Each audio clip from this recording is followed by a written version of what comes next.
असली दोषी तो तेरा साई है, वो बिगाड़ रहा है इस बच्चे को। नहीं आत्या बाई, ऐसा कुछ नहीं है। ऐसा ही है बाईजा, गांव के बच्चों को वो साई बिगाड़ रहा है, इस घर के बच्चे को साई बहला फुसला रहा है। जो चीज मेरी है उसे कोई नहीं ले सकता। इसके जैसे लोग ईश्वर का नाम लेकर धर्म का ढोंग रचकर पैसे बनाते हैं, और वो भगवान चुपचाप देखता रहता है। भिक्षाम देहि।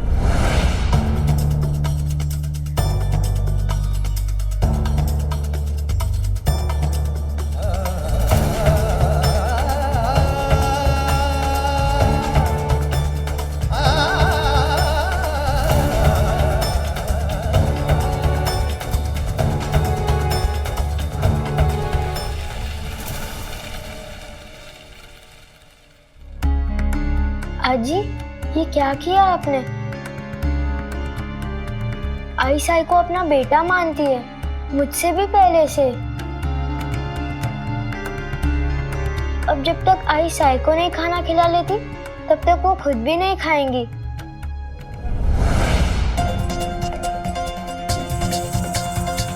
भाईजा, बेटा शब्द का महत्व तुम्हारे लिए इतना तुच्छ, इतना छोटा होगा, ये मैंने कभी नहीं सोचा था।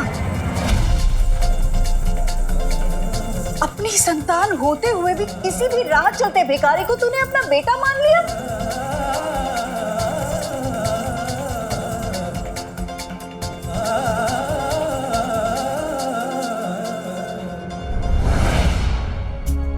भाई साहब,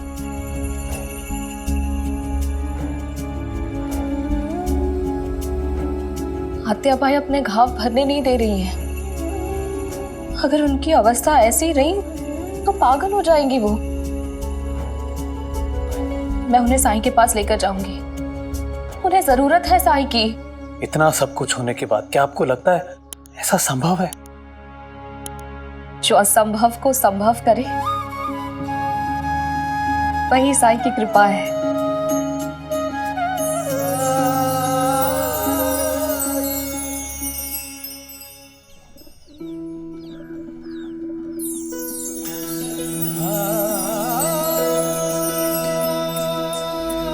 साई, मैं आपके लिए कुछ लेकर आया हूँ।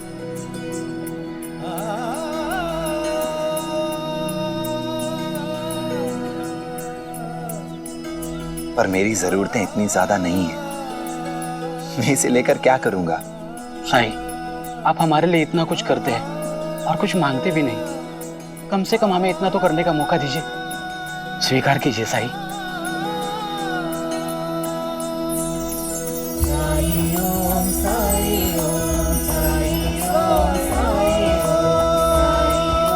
अल्लाह मालिक। मैंने तात्या के दोस्तों से कहा था उनके लिए खाना लेकर आऊंगी। अच्छा है आप भी मेरे साथ चल रही हैं।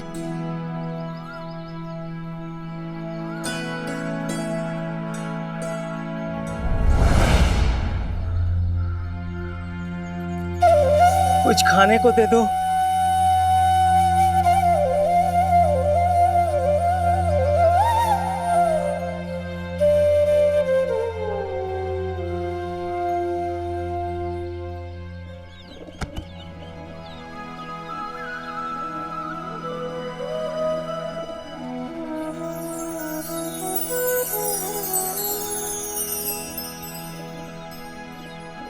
द्वारका माई में सब लोग बड़ी दूर से आए हैं,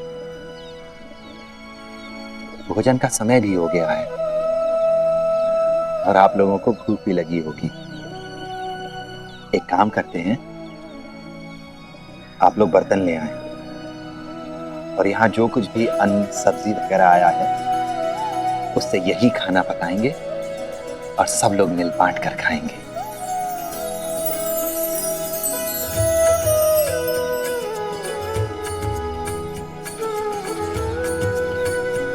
अल्लाह मालिक। ओ जिसके हृदय में दया भरी हो, करुणा में जो सर्वो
ये क्या है बायजा?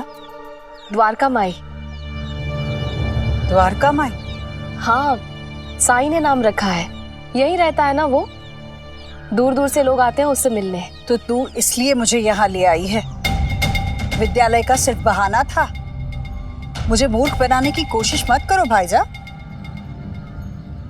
माफ कीजिएगा आत्याबाई, लेकिन मेरे विचार से आपको एक बार साईं से मिलना चाहिए।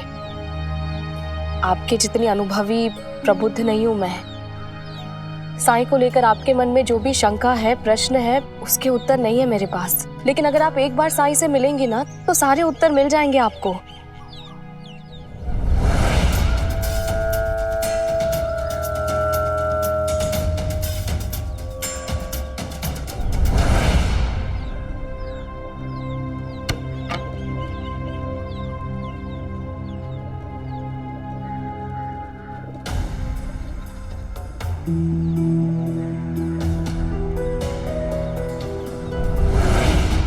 अरे इधर क्या झांक रहा है?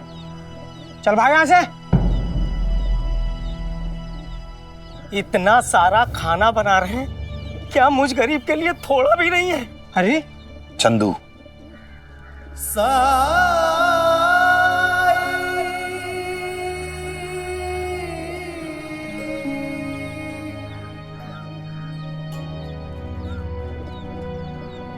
तुम्हें भोजन चाहिए ना? तो जाओ, ये बर्तन धो डालो। जब तुम सारे बर्तन धो लोगे तो तुम भोजन कर सकते हो। जाओ।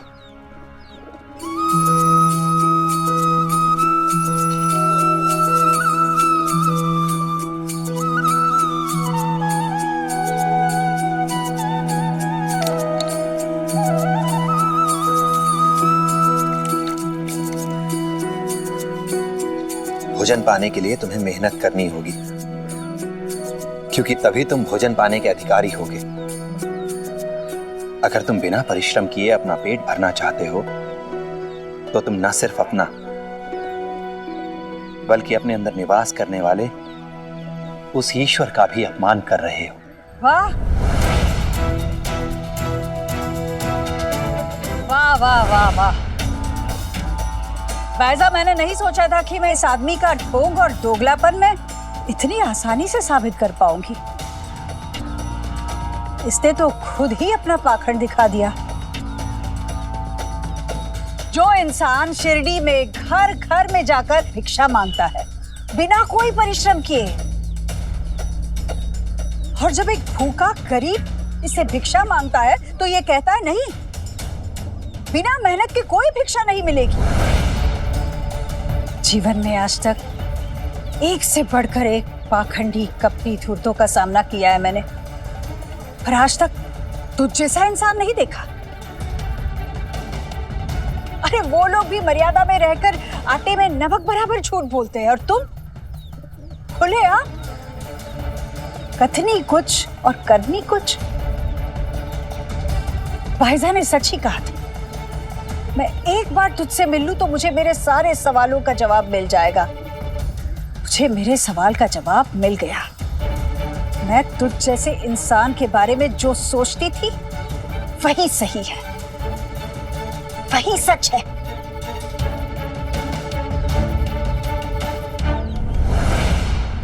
देखिए, आप साईं का अपमान कर रही हैं, अब शब्दों का प्रयोग कर रही हैं आप। शायद आपको पता नहीं कि साईं का शिरडी में क्या महत्व है।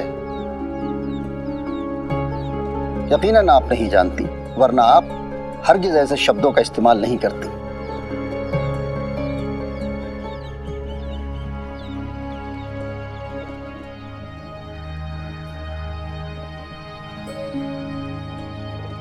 मन अनमना न तोलिए, शब्द के मोल न तोल। मूर्ख लोग न जानसी, आपा खोया बोल। अशांत या व्याकुल अवस्था में कही हुई किसी की बात का अर्थ नहीं निकालना चाहिए। अज्ञानी लोग इस बात को नहीं समझते, इसीलिए किसी भी बात पर अपना संतुलन खो देते हैं, और फिर इन्हें तो अधिकार है मुझसे कुछ भी कहने का। और फिर मेरी बायजा माँ की तो बुआ सास है ये।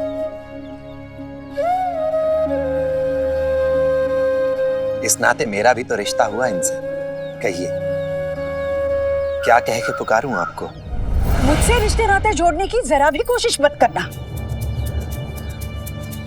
तूने बायजा को ये कहकर विश्वास दिलाया कि तुम उसके बेटे जैसे हो ताकि वो तेरा अच्छे से ख्याल रखे, पर ऐसा करने से तूने तात्या से वो छीना है जिस पर सिर्फ उसका अधिकार है। असली नाता तो खून का होता है, बाकी सब तो शब्दों के बुने गए चाल होते हैं, अपना अपना स्वार्थ पूरा करने के लिए।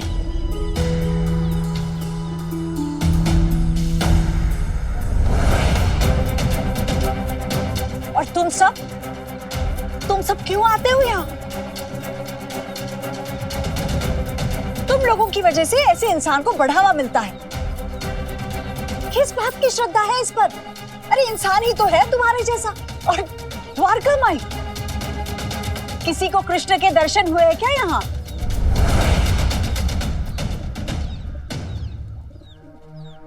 असाध्य रोगों से मुक्ति दिलाई है साईं ने। बिना भेदभाव किए मुफ्त में इलाज करते हैं सबका। हम सबका जीवन सुधार दिया है साईं ने। हाँ। सच?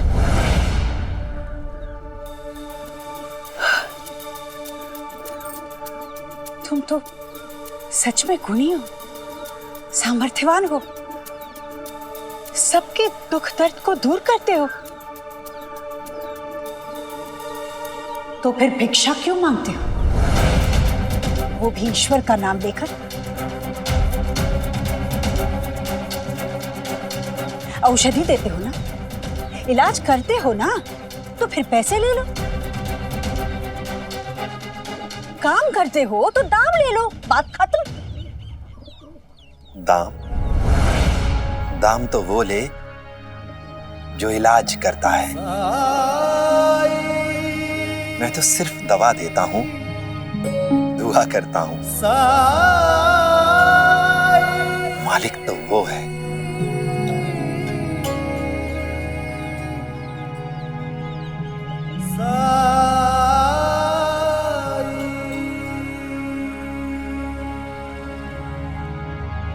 तुमसे बर्तन धुलवाने का उद्देश्य ये था कि जब तुम वहां भोजन करने बैठो तो तुम्हें इस बात का संतोष रहे कि इस भोजन को प्राप्त करने के लिए तुमने योगदान दिया है।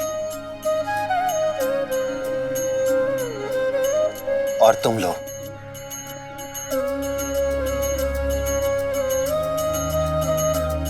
लोग भिक्षा तभी दो और वही दो जो तुम्हारे लिए संभव हो, जो तुम्हारे लिए जरूरत से ज्यादा हो। कभी ये सोचकर भिक्षा मत दो कि उसके बदले तुम्हें कुछ मिलेगा। ये सोचकर भिक्षा मत दो कि भिक्षा देने से तुम्हारा नाम होगा, लोग तुम्हारी इज्जत करेंगे, तुम्हें पहचानेंगे। भिक्षा देनी है तो ये सोचकर दो कि तुम लोगों की मदद करने में सक्षम हो। काम भी उसका और नाम भी उसका।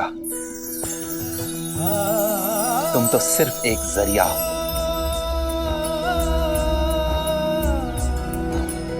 अजगर करे न चाकरी, पंछी करे न काम, दास मलूका कह गए, सबके दाता राम। सच कहा साईं, भेंट देने के पीछे मेरा स्वार्थ छुपा था, लेकिन अब मैं आपसे वादा करता हूं कि भविष्य में ऐसा नहीं होगा।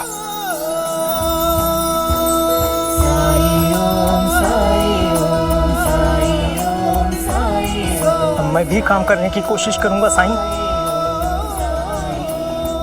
दान देने वाले और दान लेने वाले दोनों को अपना धर्म निभाना चाहिए।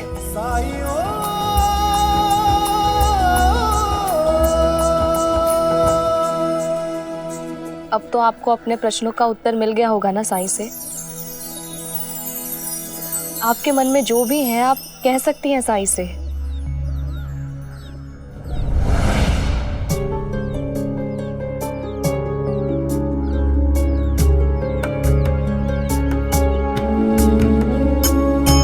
और शंकर के भोजन का समय हो गया है।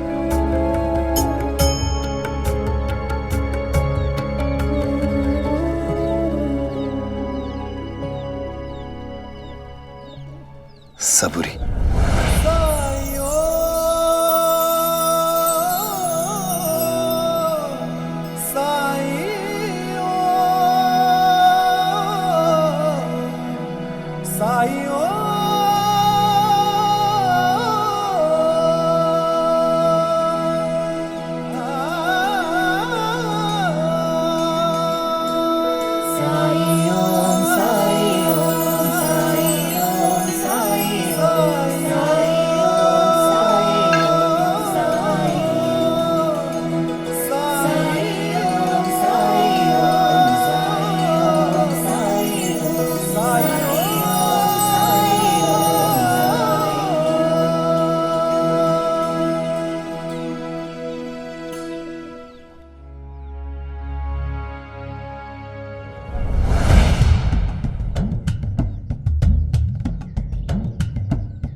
छात्रावास में खिचड़ी तो बनी नहीं, इसे कहां से मिल गई?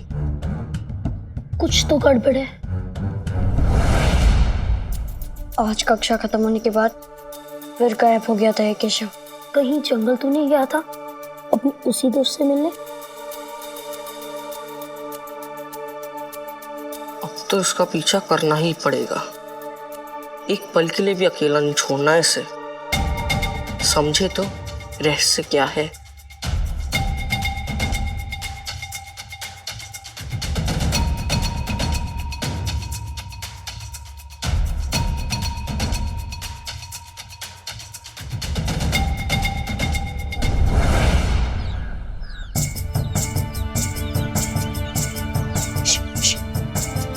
कहाँ जा रहा है केशव? अपने दोस्त से मिलने? हमें नहीं मिलाओगे इससे?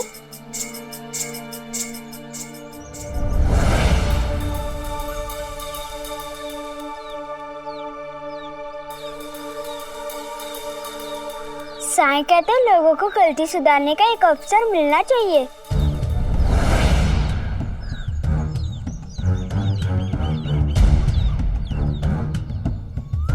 तो चलो मेरे साथ।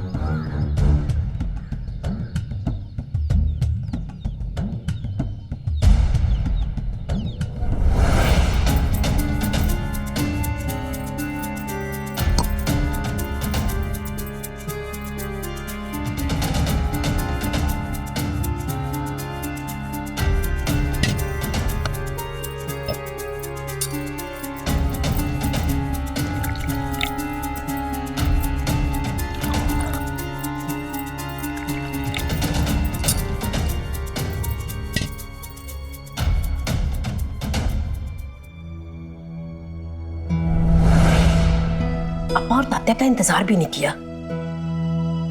पहले तो सबको खिला के खाया करती थी, अजीब सी हो गई है सुहासिनी। जानती हैं आई, आत्याबाई ने द्वारका माई में क्या कहा? कह रही थी कि मेरे और शंकर के खाने का समय हो गया है।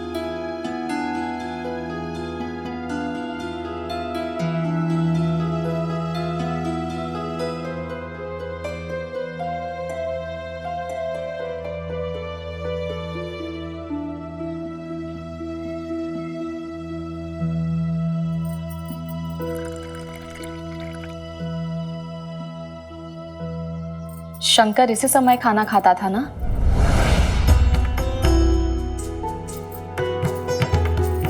हाँ, ठीक इसी समय खाना खाता था वो, और मुझे भी उसके साथ खाना होता था। तुझे तो याद होगा, भूख जरा भी सहन नहीं होती थी उसे।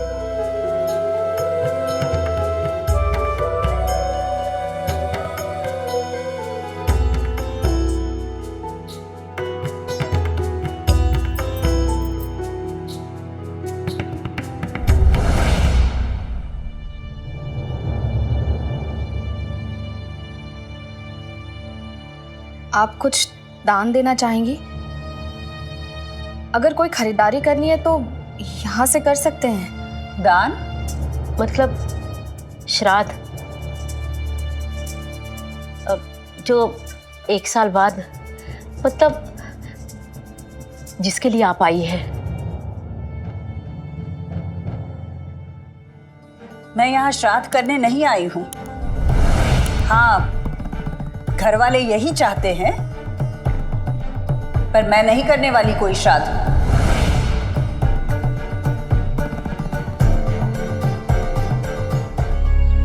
पता है साईं को बच्चों से बहुत लगाव है, और बच्चों को साईं से। हम सब विद्यालय के बाद खेला करते थे।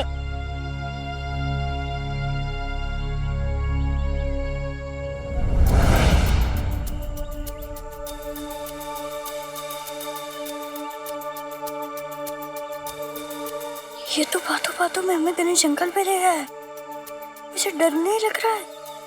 ये है साईं।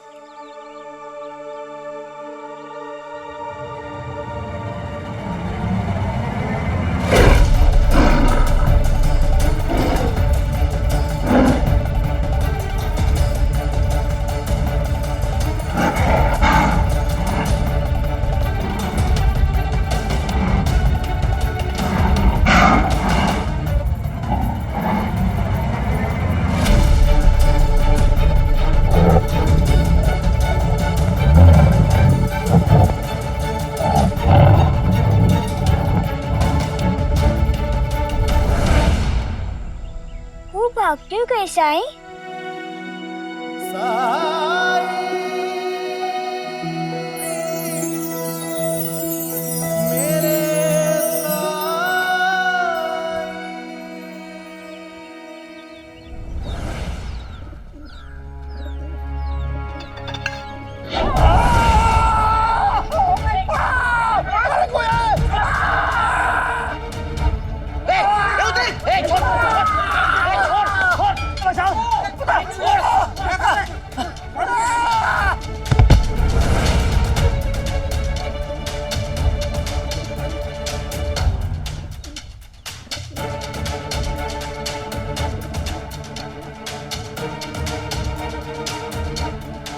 ये पागल कौन है?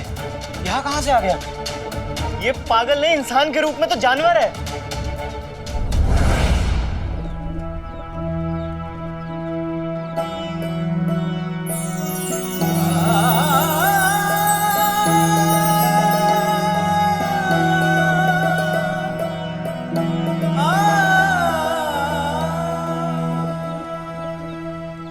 साईं उसके करीब मत जाइए, ये पागल है।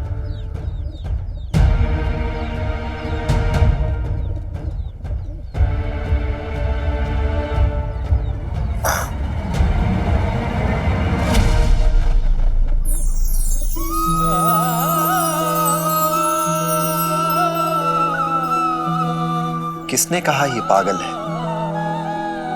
ये तो भूखा है स्नेह का,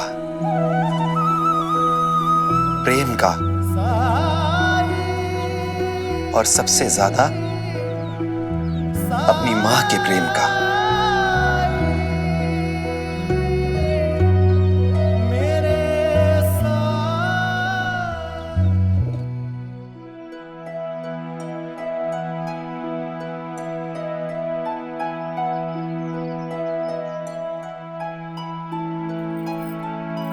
इस तेल की सुगंध तो बहुत अच्छी है। शंकर के लिए बनाती थी मैं, उसके बालों में यही तेल लगाती थी।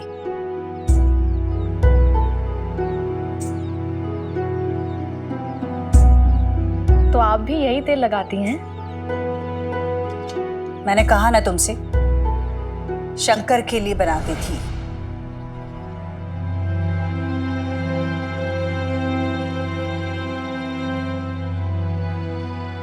बड़ी अच्छी खुशबू है।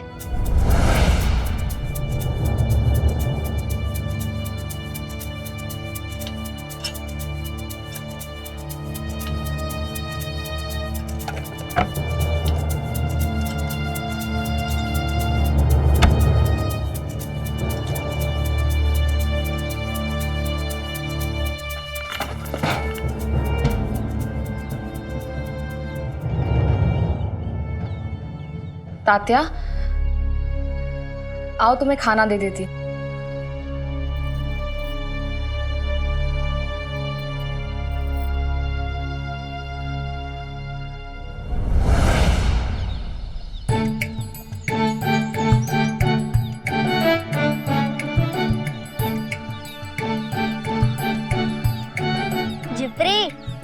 से। अगर निशाना नहीं लगा ना तो हमारे दल की जीत पक्की है। देखते हैं।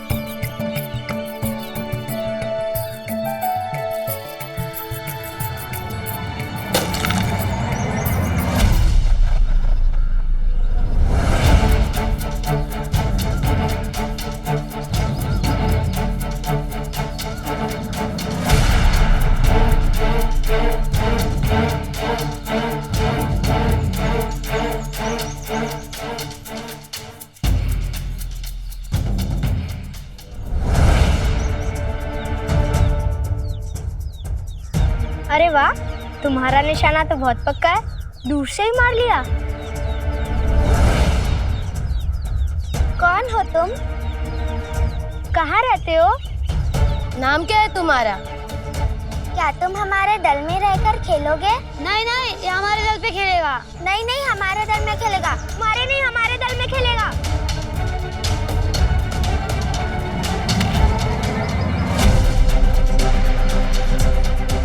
धक्का क्यों मारा? शांत हो जाओ। क्या हो गया? तुम बोल क्यों नहीं रहे हो?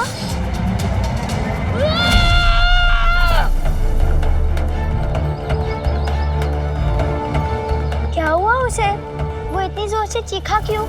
उसे किसी ने चोट पहुंचाई? नहीं, मैंने तो उसे हाथ भी नहीं लगाया, बल्कि उसी ने मुझे धक्का दिया। चलो उसके पीछे जाके देखते हैं।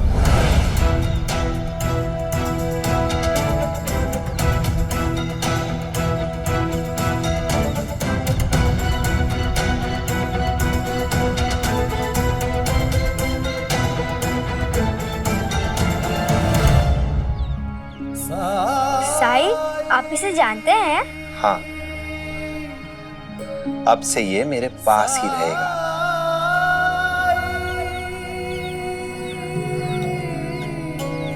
लेकिन ये हमसे बात क्यों नहीं कर रहा है? क्या ये बोल नहीं सकता? बोलेगा, जरूर बोलेगा ये, लेकिन सिर्फ उससे जो इसकी बात सुनने के लिए उतना ही बेचैन हो जितना कि ये अपनी बात कहने के लिए है। एक बार इसे इसकी माँ मिल जाए, फिर ये बिल्कुल ठीक हो जाएगा। माँ तो सबके पास होती है, इसकी माँ नहीं है? है, इसकी भी माँ है, बस दोनों मिल नहीं पा रहे हैं। ये दोनों ढूंढ रहे हैं एक दूसरे को।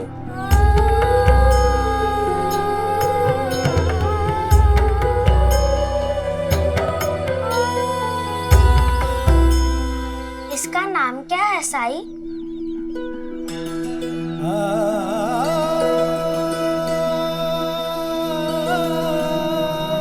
इसका कोई नाम नहीं है। ऐसा क्यों नहीं करते कि तुम लोग एक अच्छा सा नाम सोचकर इसका नामकरण कर दो?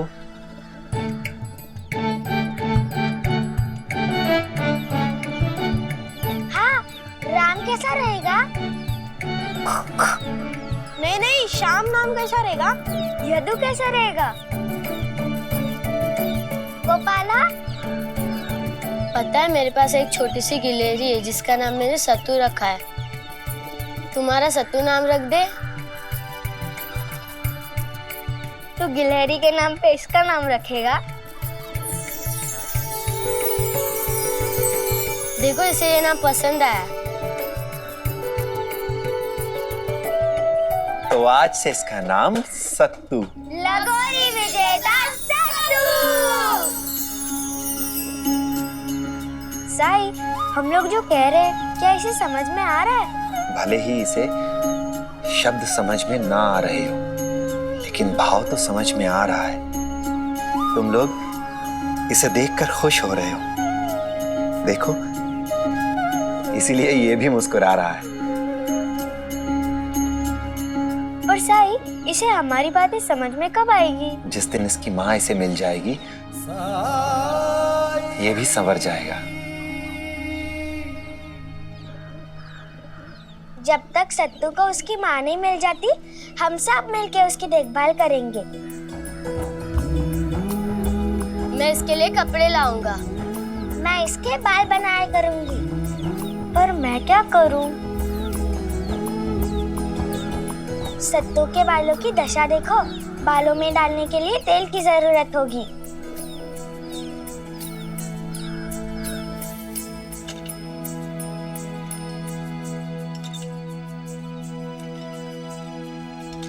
मैं सत्तू के लिए सबसे अच्छा तेल लाऊंगा।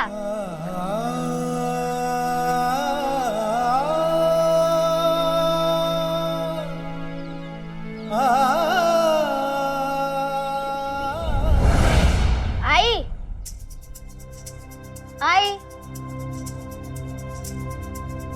आई आई, कोई नहीं है। कहाँ चले गए सब? किससे पूछूं?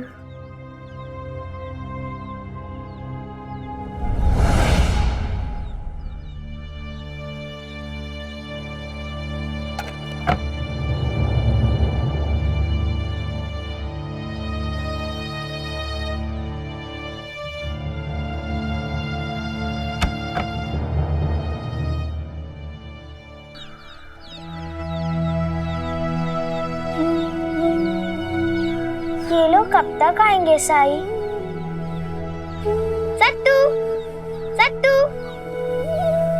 देखो मैं तुम्हारे लिए तेल लाया।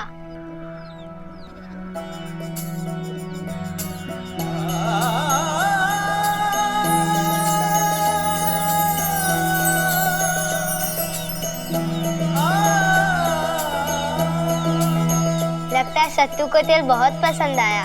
जिस चीज में स्नेह, प्रेम, अपनत्व शामिल हो वो किसे पसंद नहीं आएगी। साहिब देखिए, मैं इसके लिए कपड़े लाया।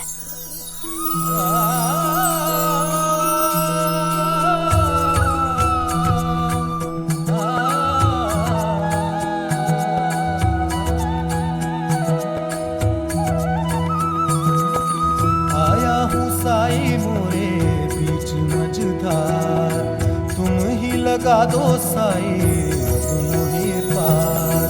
काम ले हाथ में साई मोरी पतवार, मोरे साई मोरे दाता तुम ही हो मोरे तारणहार। परम ज्ञान का भर दे अंजन, अलख निरंजन साई राम। अज्ञान सबुरी सबुरी ज्योति शुभंकर साई राम। ओम साई ओम साई ओम साई, मैं पानी ले आया। साई, सत्तू अपनी माँ से कैसे बिछड़ गया? मानसिक संतुलन बिगड़ने के कारण इसके माता पिता ने इसे छोड़ दिया होगा। तुम्हें ये हमसे अलग लगता है? क्यों लगता है अलग? इसकी भी अपनी कुछ खासियत है, और मनुष्य में धैर्य नहीं है दूसरे की खासियत देखने का, क्योंकि मनुष्य की आदत है दूसरे में दोष ढूंढना। तात्या, क्या तुमने नहीं कहा था कि लागोरी में इसका निशाना बहुत पक्का है? हाँ, इसने बहुत दूर से पत्थर फेंका था और एकदम बीचों बीच जाके लगा था। इसमें और भी कई खासियत होंगी जो इसे हमसे बेहतर बनाती हैं, और इसका परित्याग करने वालों को कभी उन खासियतों का पता नहीं चलेगा। घर वालों ने इसे भले ही छोड़ दिया, लेकिन नियति ने इसे नहीं छोड़ा है, और इसकी नियति है एक बहुत ही खूबसूरत जिंदगी जो कि इसका इंतजार कर रही है।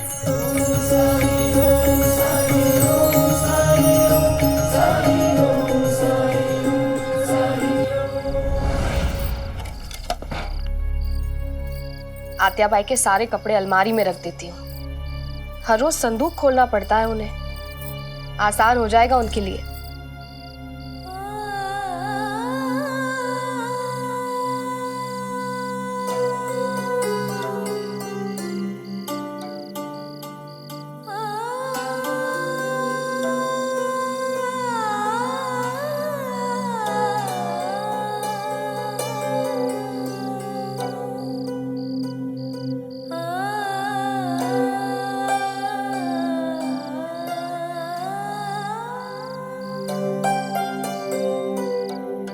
आत्याबाई शंकर का सामान साथ में लेकर क्यों आई है?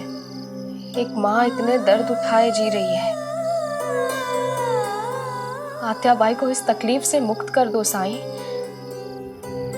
मुक्त कर दो उन्हें। पाइजा, ये क्या कर रही हो तुम? आत्याबाई मैं बस आपके कपड़े अलमारी में रखने जा रही थी। दूर हो जाओ, दूर हो जाओ। आइंदा से मेरी संदूक को हाथ लगाने की जरूरत नहीं है।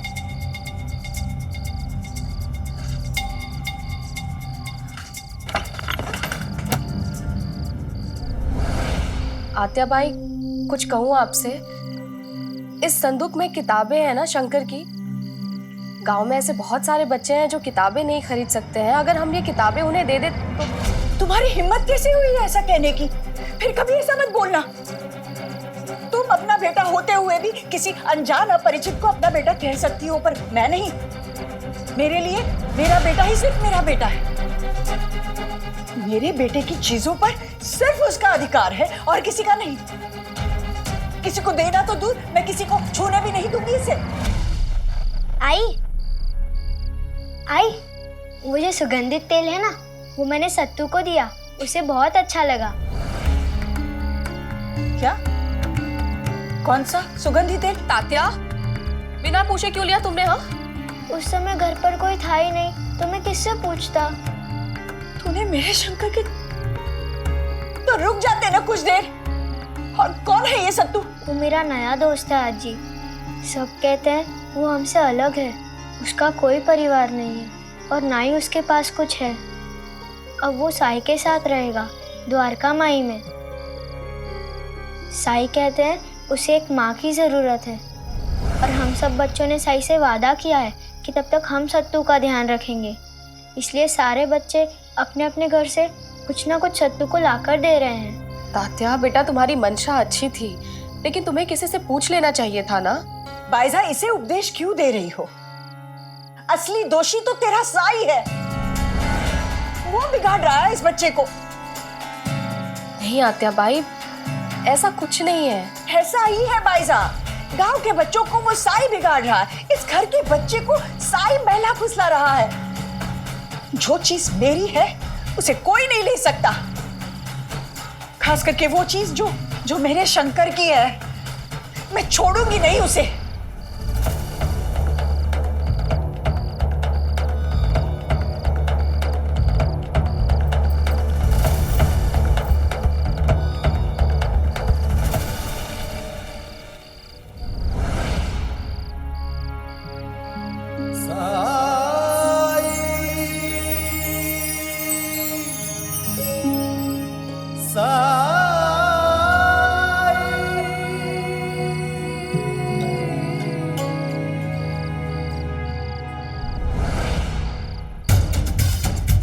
पता नहीं लोगों को नजर क्यों नहीं आ रहा है कि तुझ जैसा इंसान उनका फायदा उठाकर उन्हें मूर्ख बना रहा है।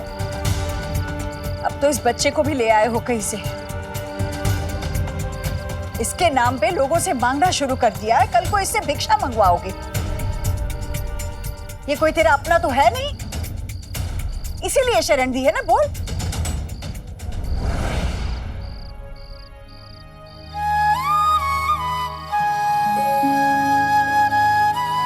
मैं सबका हूं और सब मेरे। यही मेरे लिए भी सच है और आपके लिए भी। मुझ में और आप में फर्क है तो सिर्फ इतना कि मैंने अपने हृदय को सबके लिए खोल रखा है और आपने इसे बंद कर लिया है। एक बार अपने मन के दरवाजे खोल के तो देखिए।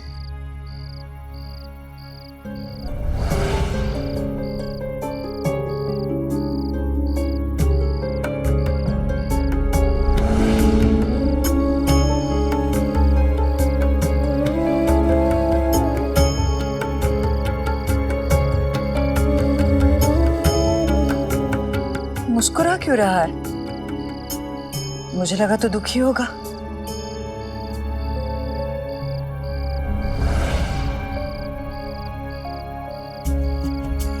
लोग अक्सर कहते कुछ हैं और उनका मतलब कुछ और होता है।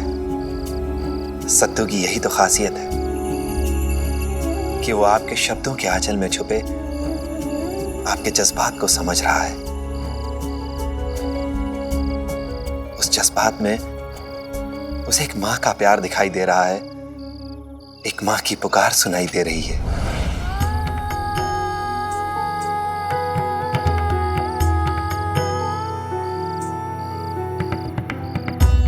मुझसे ऐसी बातें करने की कोशिश मत करो साई। मुझ पर तरस खाने की कोशिश मत करो।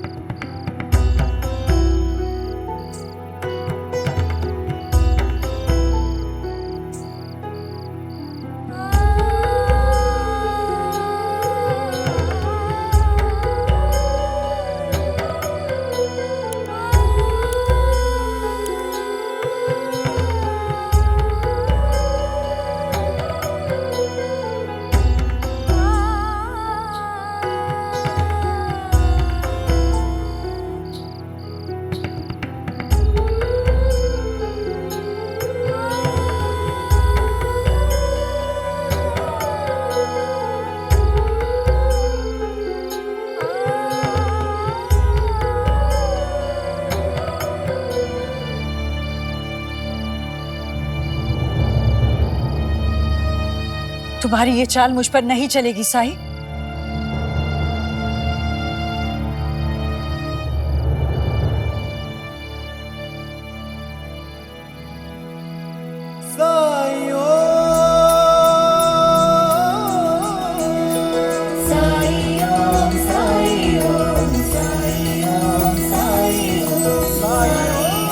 अल्लाह मालिक।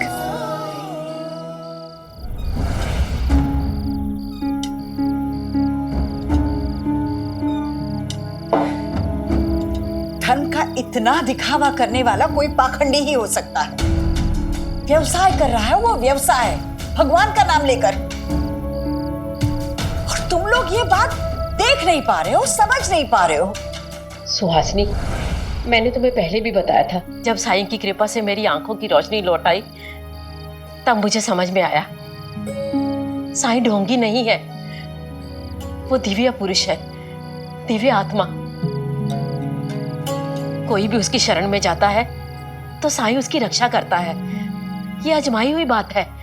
यही तो पहले भी कहा था।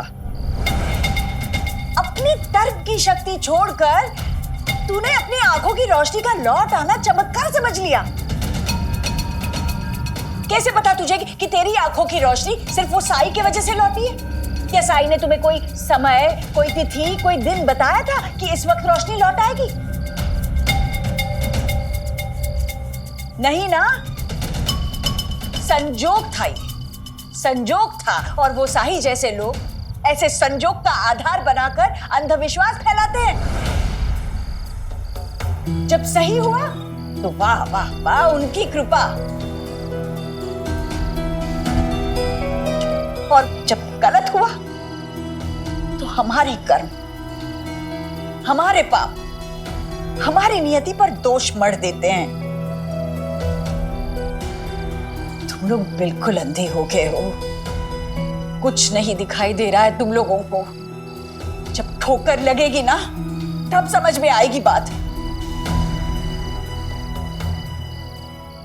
मैं कल इस साई की परीक्षा लूंगी और जब वो नाकामयाब होगा तभी इन सबको उसकी सच्चाई पता चलेगी।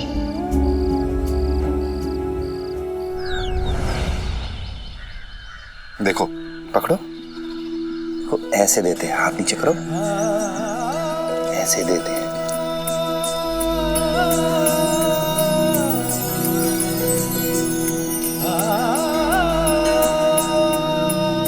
फूल अच्छे लगते हैं तुम्हें, है ना? हम लोग ये जानते तो हैं कि पौधों में जीवन होता है, लेकिन ये नहीं जानते कि उनमें भी हमारी तरह महसूस करने की क्षमता होती है। हमारी तरह वो भी खुशी को महसूस कर सकते हैं, दुख का एहसास होता है उन्हें। मैंने महसूस किया है कि मैं जब इन पौधों के लिए गाता हूं, इनसे बातें करता हूं, तो इनके रंग और भी खिल उठते हैं। अगर तुम इन पौधों के साथ समय बिताना चाहते हो तो कभी इन फूलों को तोड़ना नहीं। केवल जमीन पर पड़े हुए फूल ही पौधों की ओर से तुम्हारे लिए उपहार होंगे। ओ जब कठिनाई छाई तू ही याद आया, भटके राही को तूने रास्ता दिखाया, तूने भक्तों का बेड़ा पार लगाया। तेरी महिमा मेरे साईं कौन जान पाया। ओम साई ओम साई ओम साई ओम साई ओम साई ओम साई ओम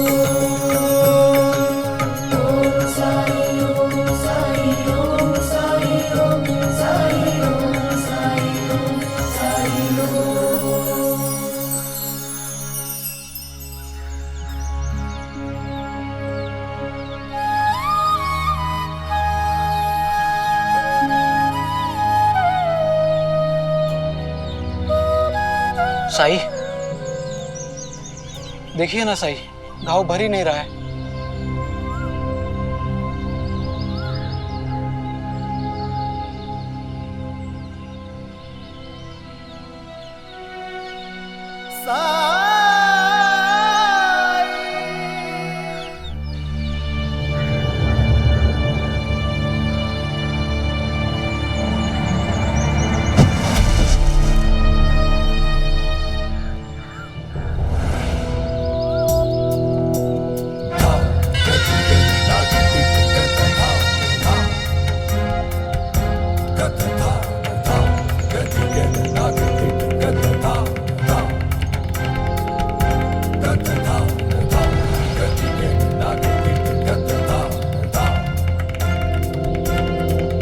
सामने से दिखाई नहीं देता, शिरडी के सरकार आ रहे। कौन है जो इतना हट कर रहा है? पता नहीं सरकार, देखने से ही पागल लग रहा है ये पागल हट।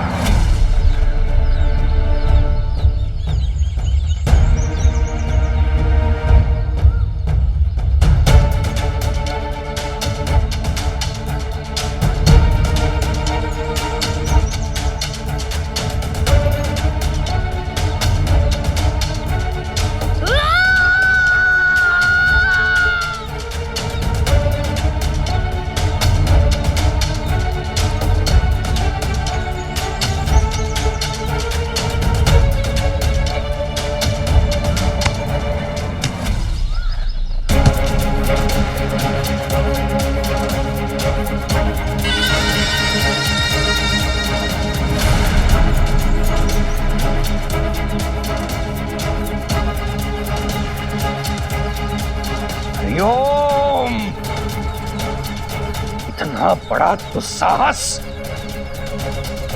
अरे मूर्खों, देख क्या रहे हो? जाके पकड़ो इसे।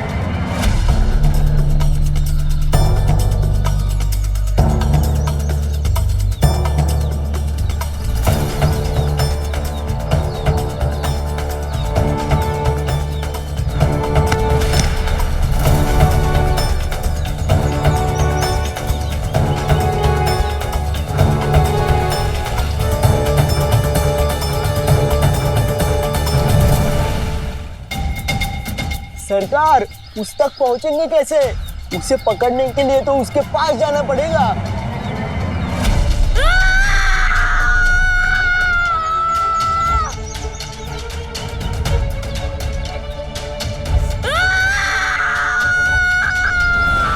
सत्तू?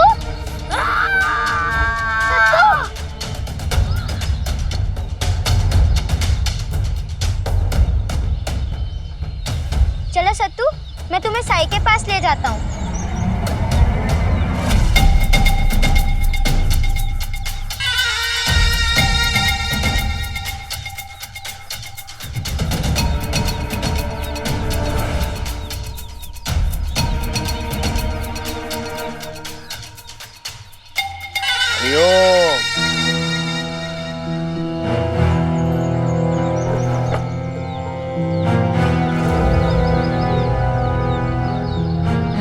अरे चलो निकलो। अरे निकलो निकलो, देख क्या रहे हो? चलो जाओ यहाँ से, चलो। अरे जाओ। तो वहां रहता है ये। मैंने सुना तो था कल कि उस बैरागी ने किसी बच्चे को आश्रय दिया है अपने खंडर में, लेकिन ये पता नहीं था कि वो ये पागल है। अंता पंत और कुलकर्णी सरकार इसे पागल कह रहे थे। सत्तू, तुम हमेशा साई के साथ रहा करो या हम में से किसी के साथ। अकेले आना जाना अच्छा नहीं होगा, समझे? साई, मैं इसे जो बोल रही हूँ वो इसे समझ में आ रहा होगा। ये कौन है? ये हमारा नया दोस्त है अध्यापक जी। और इस नए दोस्त का नाम क्या है? सत्तू। अध्यापक जी, ये हम सब बच्चों से अलग है, लेकिन साई ने कहा इसके पास कई विशेष गुण हैं। पर ये तुम लोगों के साथ क्या कर रहा है? इसका घर बार? अब द्वारका माई ही इसका घर बन गया है और शिरडी ही इसका परिवार।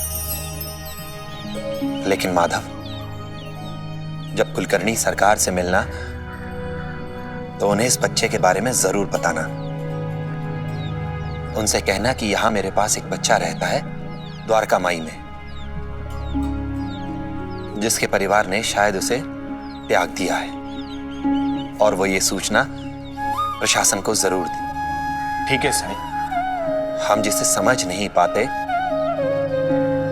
उसे पागल कहने लगते हैं, लेकिन यह भी तो हो सकता है कि वो हमारी विकृत सोच हो।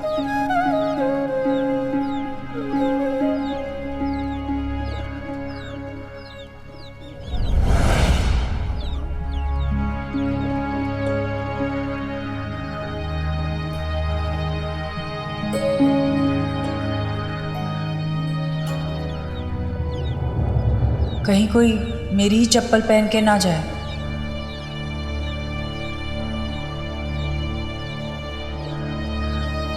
सुबह से आपकी ही प्रतीक्षा कर रहा था।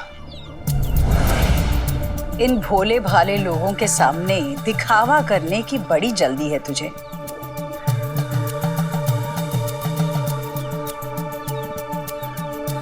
मैं यहाँ अपनी बीमारी के बारे में जानने आई हूँ। लोग कहते हैं कि बड़ा गुण है तेरे हाथों में, बहुत आसानी से इलाज करता है तू, तो मेरा भी इलाज कर दे।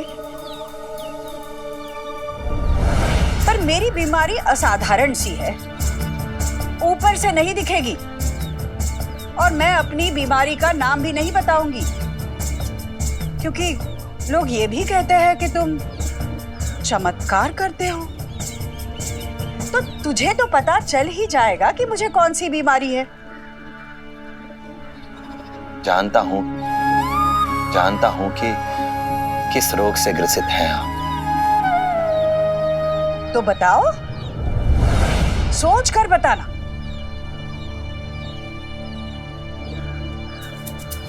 कहीं ये औरत मेरी चप्पल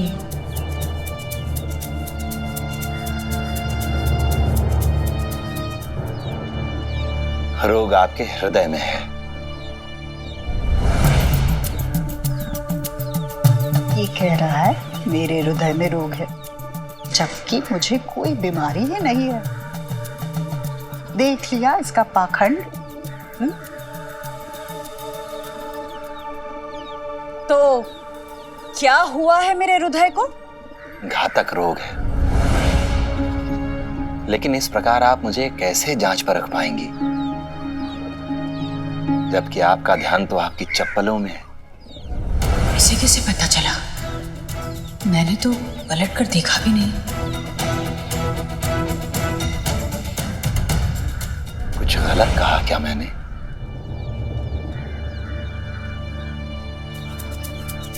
देखो, जो पूछा है उसका उत्तर दो। क्या हुआ है मेरे हृदय को? आपका हृदय प्रेम से भरा हुआ है, लेकिन आप उसके भाव को रोक कर बैठी हैं। ये क्या बकवास है? यादों को सहेजना अच्छा है, लेकिन मृतकों को नहीं, शंकर को मुक्त करने की जरूरत है।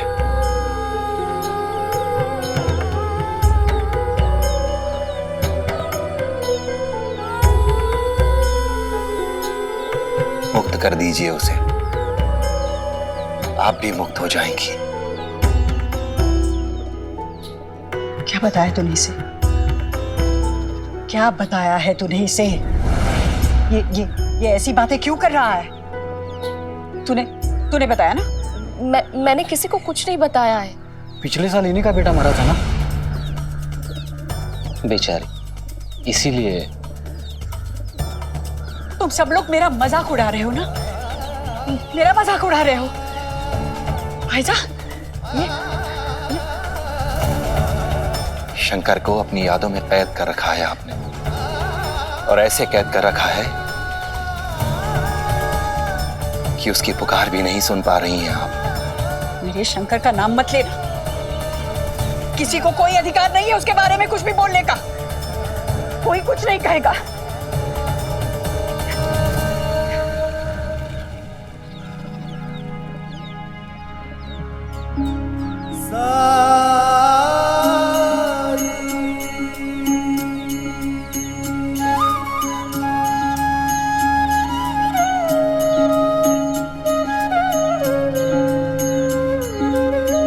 अपने सच का सामना कर पाना सबके लिए मुमकिन नहीं है,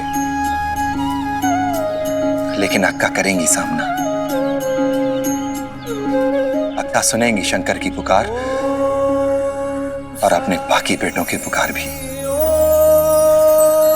सारे बेटों की?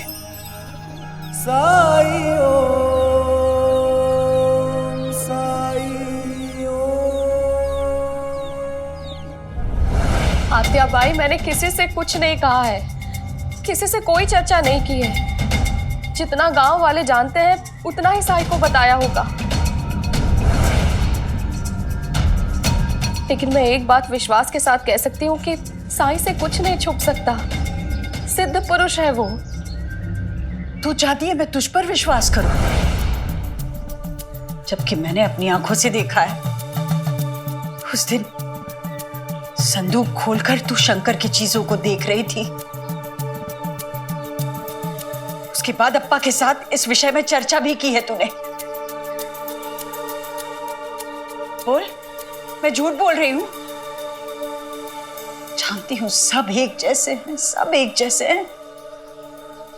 मेरे अपने घर वाले, मेरे ससुराल वाले, तुम सब लोग यही चाहते हो ना कि मैं भगवान को प्रसन्न करने के लिए उनकी पूजा करूं। जिस भगवान ने मेरे शंकर को मुझसे छीना है, उस भगवान के गुणगान करने में मैं अपना समय बर्बाद नहीं करूंगी। जिन कामों से नफरत है मुझे, वही काम करवाना चाहते हो तुम सब लोग मुझसे।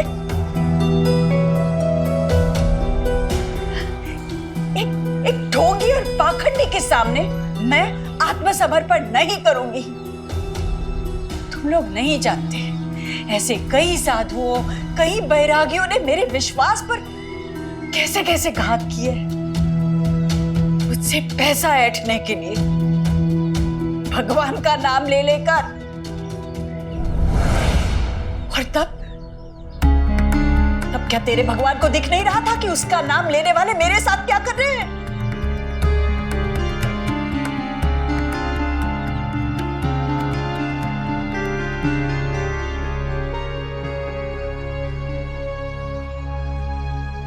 अत्या, अगर आपके हृदय को ठेस पहुंची है तो मैं माफी मांगता हूं आपसे। देखिए, मैं आपसे कभी नहीं कहूंगा कि आप साई से जाकर मिलिए। आप ऐसे तो मत जाइए, श्राद्ध करके जाइए। अप्पा, मेरे लिए एक बैलगाड़ी बुलाओ।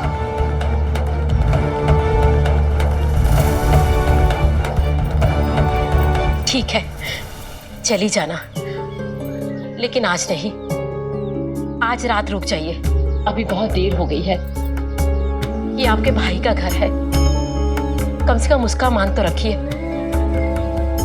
ठीक है, पर मैं कल सुबह होते ही चली जाऊंगी।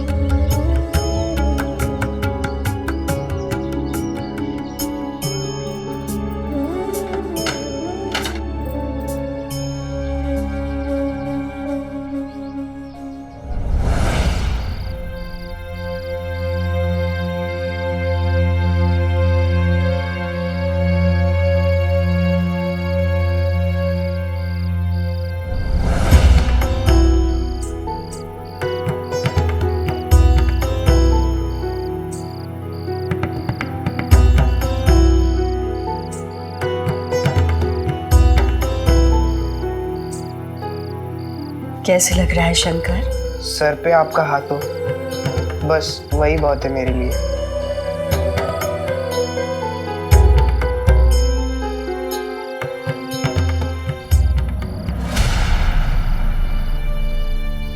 शंकर, शंकर, शंकर,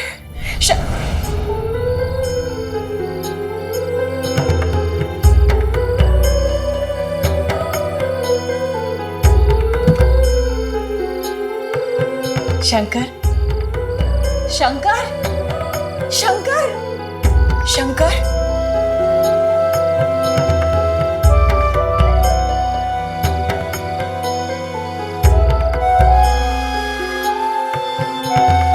शंकर, बेटा शंकर, शंकर, रुको बेटा, शंकर, शंकर,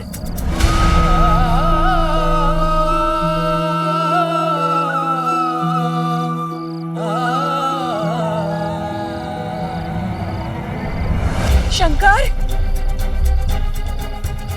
शंकर, शंकर, शंकर, शंकर,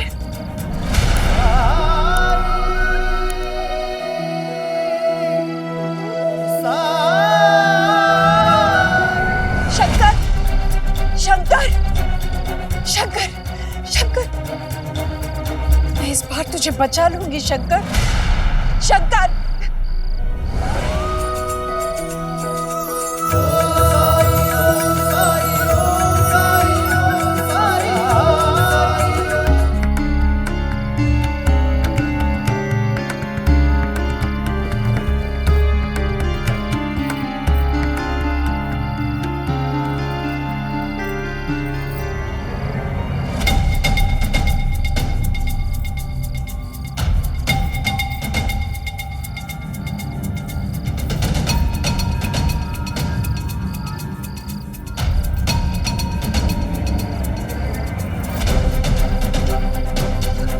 आओ, आओ।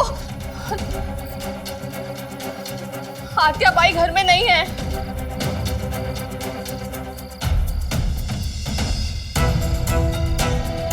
शंकर,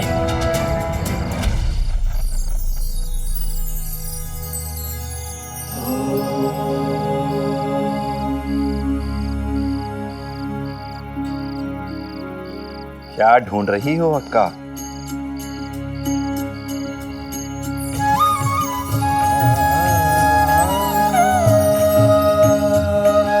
अपने बेटे को?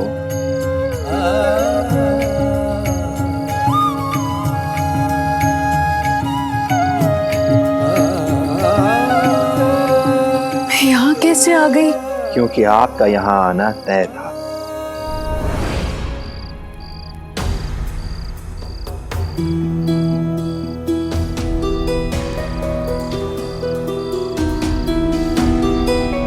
मेरे बेटे को बाहर बाहर बीच में क्यों ले आते हो? अपने आप को बड़ी चमत्कारी मानते हो ना? तो ले आओ मेरे शंकर को वापस, ले आओ, ला सकते हो?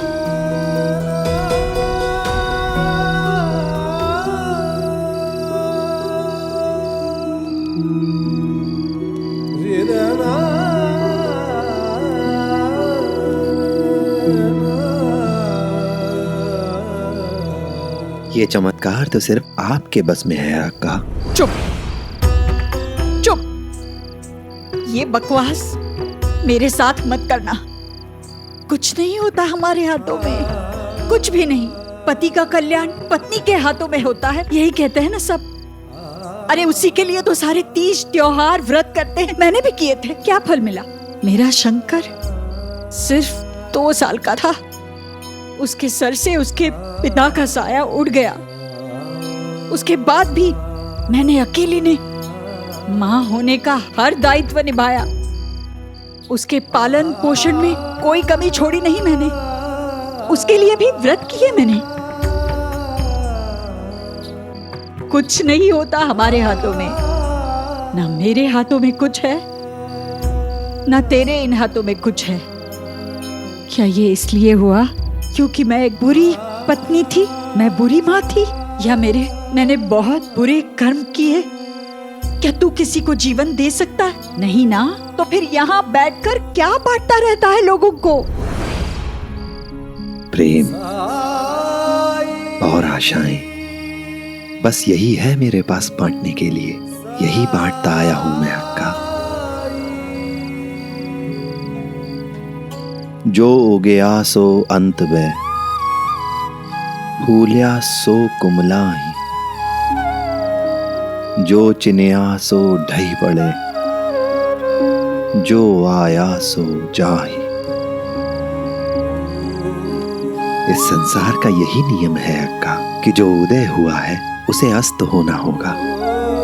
जो विकसित हुआ है वो एक दिन मुरझा जाएगा, और जो आया है वो एक ना एक दिन जरूर जाएगा।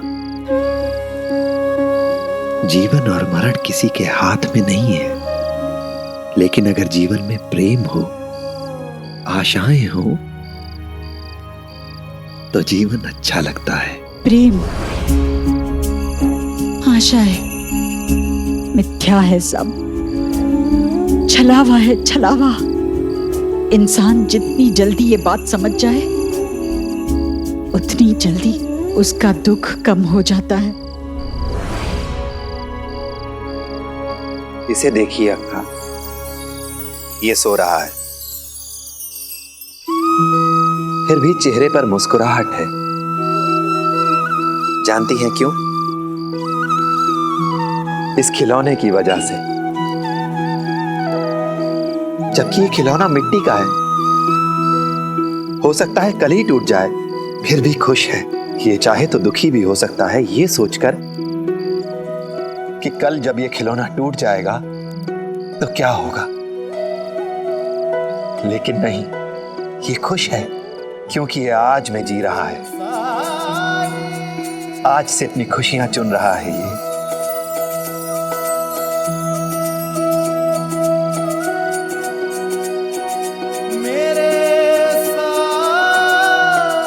सांत्वना भरे ये शब्द खोखले हैं साई, सत्य से कोसों दूर। अगर मेरा शंकर मुझसे ये चाहता है तो वो मुझे क्यों नहीं दिखाई दे रहा है? वो कहाँ है साई? तुम मुझे दिखा सकते हो?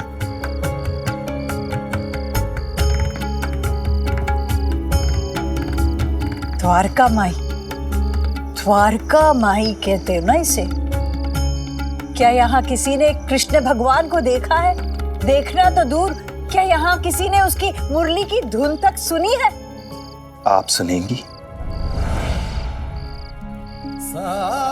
मुरलीधर की मुरली की धुन द्वारका माई के कण कण में गूंजती है। विश्वास नहीं है तो यहाँ की किसी भी वस्तु पर अपने कान लगा कर देखिए, वो जरूर सुनाई देगी। यहाँ की किसी भी वस्तु पर कान लगाऊंगी तो मुरलीधर की धुन सुनाई देगी। अगर खुले दिल से सुनने की कोशिश करेंगी तो जरूर सुनाई देगी। लेकिन अगर कोई भी विचार आपकी भावनाओं को बाधित कर रहा है तो नहीं सुन सकेंगी। ठीक है, ये भी आजमा कर देख लेते हैं।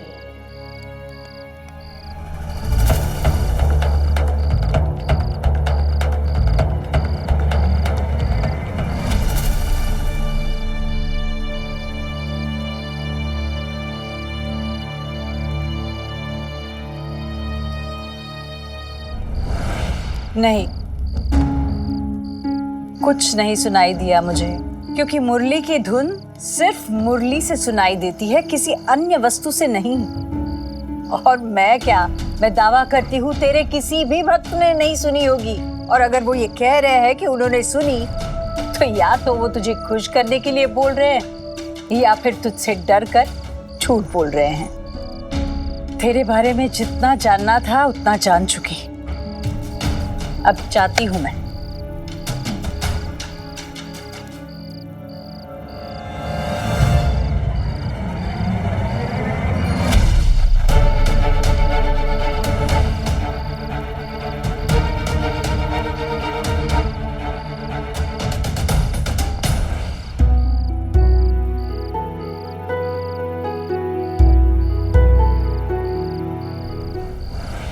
जिम्मेदारी ली है तो निभाना सीखो ना। अभी गिर जाता तो चोट लग जाती बच्चे को। बच्चे के इतने पास में कोई दिया जलाता है क्या? करवट लेता तो हाथ जल जाता। बेचारे को ठंड लग रही है।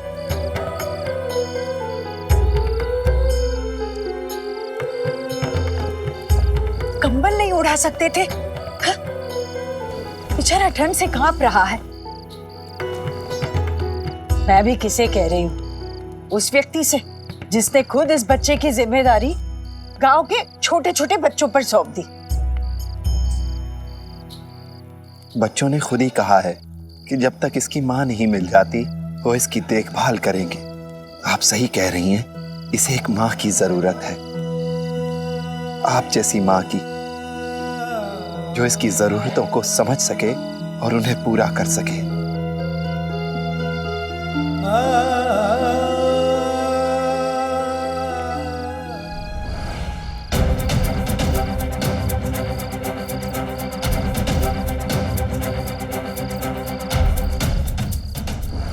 ये तुम्हारी जिम्मेदारी है साई। चूंकि तुमने इसे आश्रय दिया है, तुम्हें ही इसकी जिम्मेदारी उठानी पड़ेगी। अगर तुम सक्षम नहीं हो तो कह दो तुम्हारे किसी भक्त से।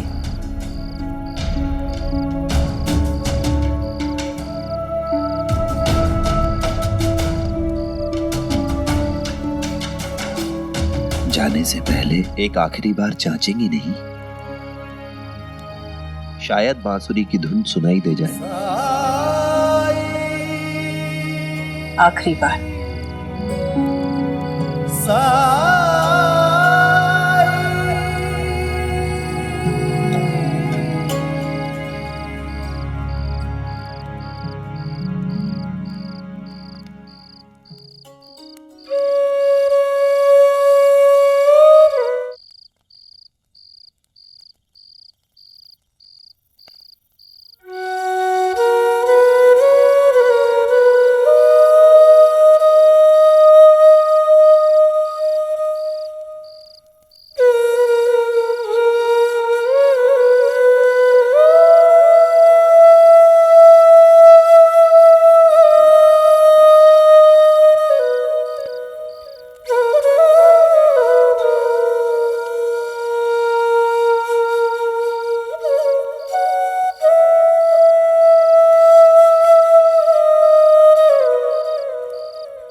ये तेरा जादू है ना? माया जाल है ना? क्या है ये? मानो तो सब कुछ, ना मानो तो कुछ भी नहीं। क्या मतलब है इसका? फिर मैं पहले कैसे नहीं सुन पाई और अब कैसे सुनी? जब आप तड़प कर सत्तू की तरफ भागी तो दिल की गहराइयों में आपने जो प्यार बांध रखा था उसकी गिरह खुल गई और वो प्यार बिना किसी बाधा के उमड़ पड़ा। जब आपने मुझे फटकारा तो आपका प्रेम, आपका स्नेह, आपकी करुणा और भी छलकने लगी। नहीं नहीं नहीं नहीं नहीं, मेरे हृदय में कोई प्रेम नहीं है, कोई ममता नहीं है। वो तो बस वो बच्चा गिर रहा था, उसे चोट लग जाती, उस चिंता से मैं गई थी। क्योंकि मेरे मन में प्रेम, ममता, भावना, करुणा खुद शेष नहीं है साई। प्रेम, ममता, करुणा, भावना अगर ये आप में नहीं होती तो आज आप जीवित ही नहीं होती अक्का, क्योंकि इनके बिना जीवन संभव ही नहीं है। और सच तो ये है कि हम खुद चोट खाने के डर से इन्हें पहचानने से इनकार कर देते हैं। लेकिन क्या हमारे ना पहचानने से या स्वीकार ना करने से सत्य का अस्तित्व समाप्त हो सकता है? और अगर हो सकता तो फिर यह धुन क्यों सुनाई दे रही है?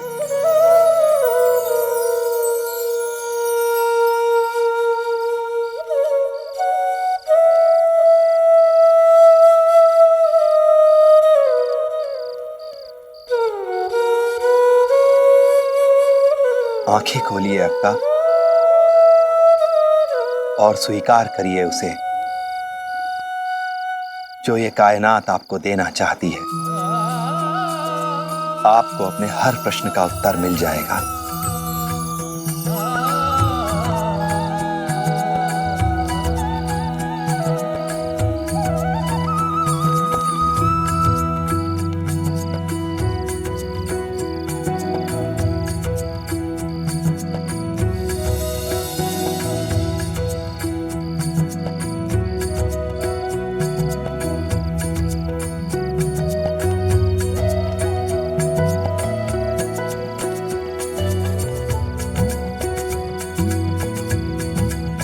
प्यार और आशाओं से भरी इस दुनिया में आपका फिर से स्वागत है अक्का।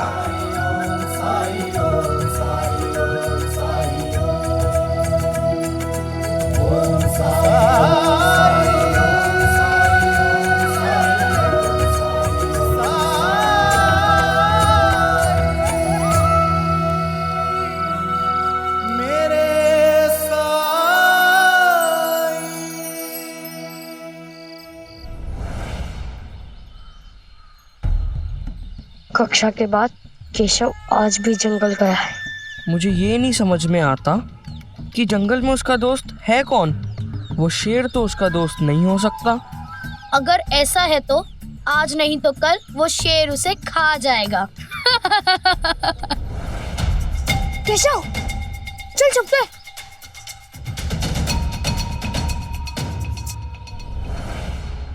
जरा अपने पैरों को देखो, कीचड़ से सने हुए हैं। अगर मैं ऐन वक्त को ना देखता तो मेरा भी यही हाल होता।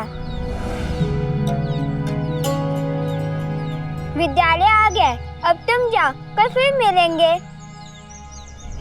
इस बार तो इसके साथ कोई भी नहीं है, फिर किससे विदा ले रहा है केशव?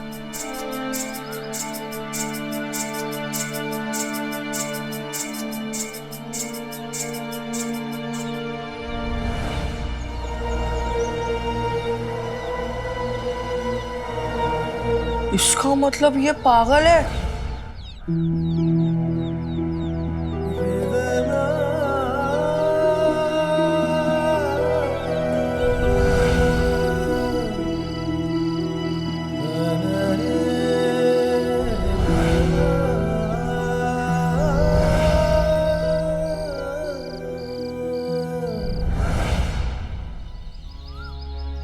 आंखें खोलिए अक्का और स्वीकार करिए उसे जो ये कायनात आपको देना चाहती है।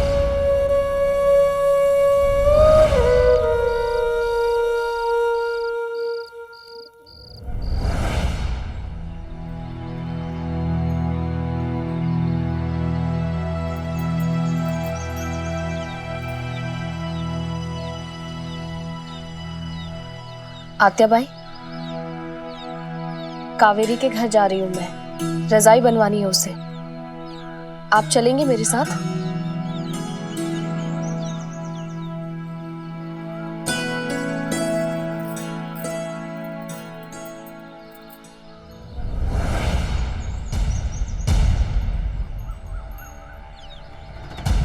गुरुजी, इस केशव का हमारे साथ पढ़ना हमारे लिए खतरनाक साबित हो सकता है।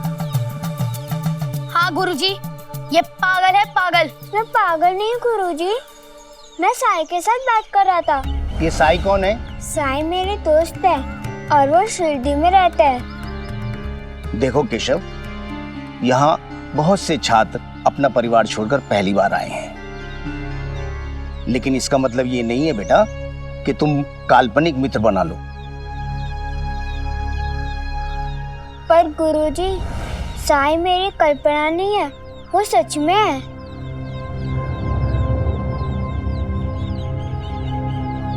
जैसा कहा है वैसा करो, जाओ यहां से।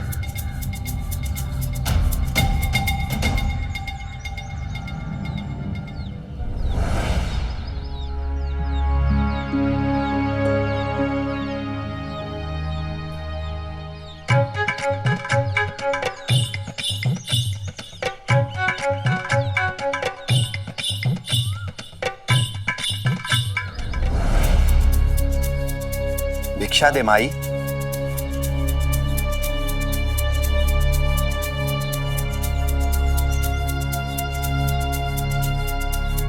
भिक्षा दे माई। भिक्षा दे माई।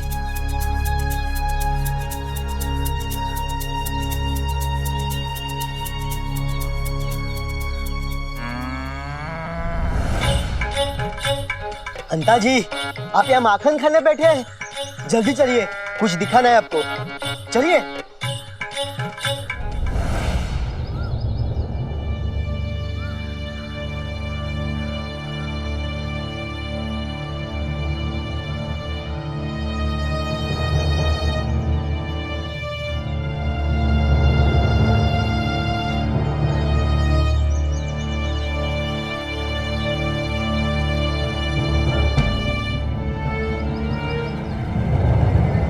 अरे पागल,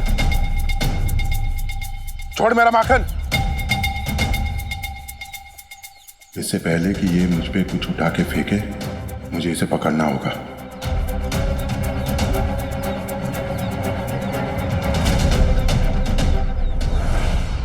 आतिफ भाई, जब से आप लौटी हैं किसी से बात नहीं कर रही हैं। ऐसा क्या हो गया था कल रात को? और आप ऐसे बिना बताए क्यों चली गई थी? बोलिए ना आतिफ भाई। कैसी हो बायज़मा? वो बच्चा कहाँ है?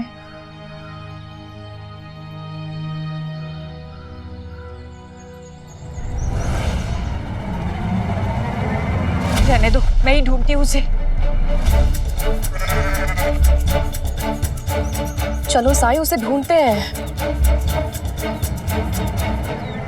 सरकार पे पत्थर फेंका था ना तूने, और हमें पत्थर मारा था, हाँ?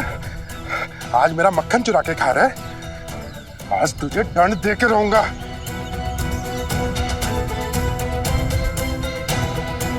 आज तो छोड़ूंगा नहीं तुझे।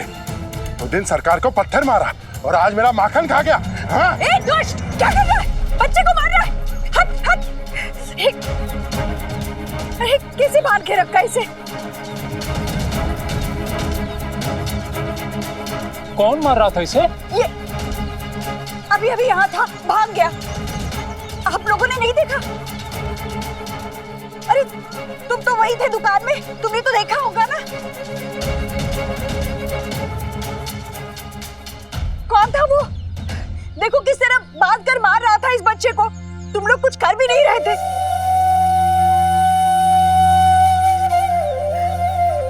ठीक है ना तू? हाँ, देखा इस बच्चे के हाथ में कितनी चोट आई है। रस्सी के निशान आए हैं इसके हाथों में। ये सब तेरी वजह से हुआ है साई। बच्चे की जिम्मेदारी ली है तो ध्यान रखना सीखो ना। इतनी लापरवाही, कितना दर्द हो रहा होगा इसे। पर ये तो मुस्कुरा रहा है। ये जो महसूस कर रहा है, उसका एहसास भी इतना खूबसूरत है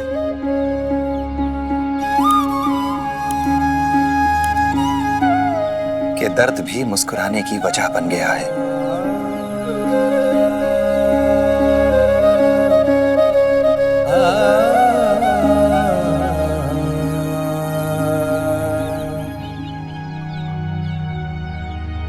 इसे रखो अपने पास और ध्यान रखना इसका। चलो भाई साहब।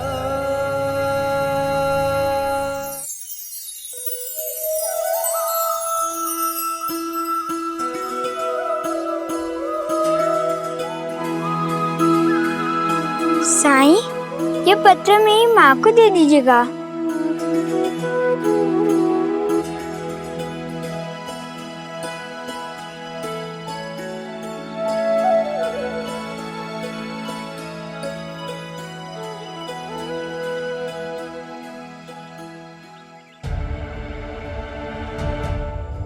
पता है साईं, वो लोग मुझे पागल कह रहे थे। वो लोग आपको देख क्यों नहीं सकते?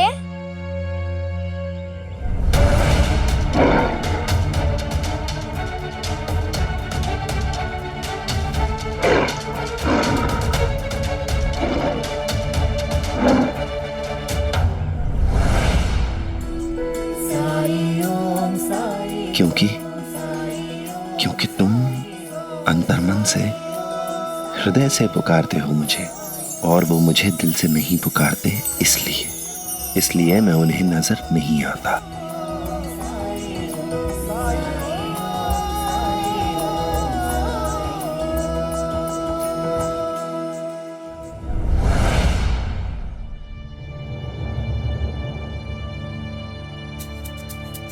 उसके विद्यालय में क्यों बुलाया आपको?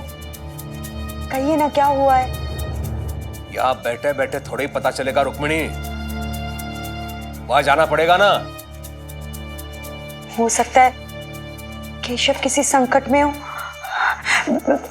मैं भी साथ चलूं? इसकी कोई आवश्यकता नहीं है, समझी? वैसे भी तुम्हारे प्यार ने बिगाड़ दिया है उसे।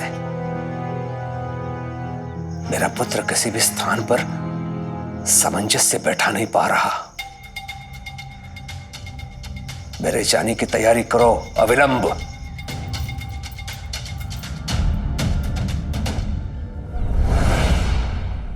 देखिए कुलकर्णी सरकार, इसकी बातें सुनकर दूसरे छात्रों के अभिभावक भी डर गए हैं, कहीं ये भूत प्रेत का चक्कर ना हो। मैंने उन्हें समझा बुझाकर शांत कर दिया है, लेकिन कुलकर्णी जी, मेरे विचार में आपका बेटा अवश्य किसी मानसिक रोग से ग्रस्त है।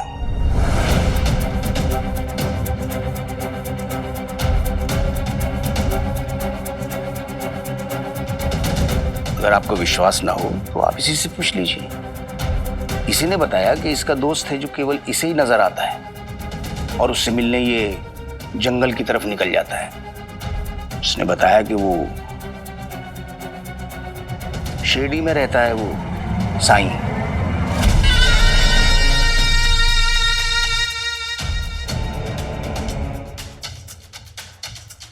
साईं? आप जानते हो उस साईं को? हाँ?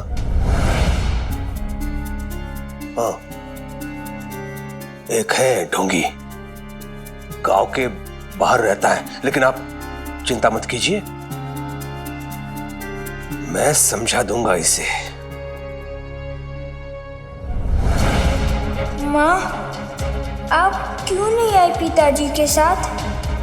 पता नहीं पिताजी मेरे साथ क्या करेंगे। बहिनी, ये कोई गंभीर समस्या नहीं लग रही है मुझे। केशव कभी अकेला नहीं रहा है, तो नए माहौल में ढलने की परेशानी होगी। लेकिन माँ का मन कहाँ समझे? उसकी खबर मिले तो ही मन को शांति मिलेगी। इसीलिए बच्चे को कभी माँ से दूर नहीं करना चाहिए, ना किसी आवासीय विद्यालय में, ना किसी रिश्तेदार के पास। बच्चे के लिए तो माँ के साथ से अच्छी जगह हो ही नहीं सकती इस दुनिया में।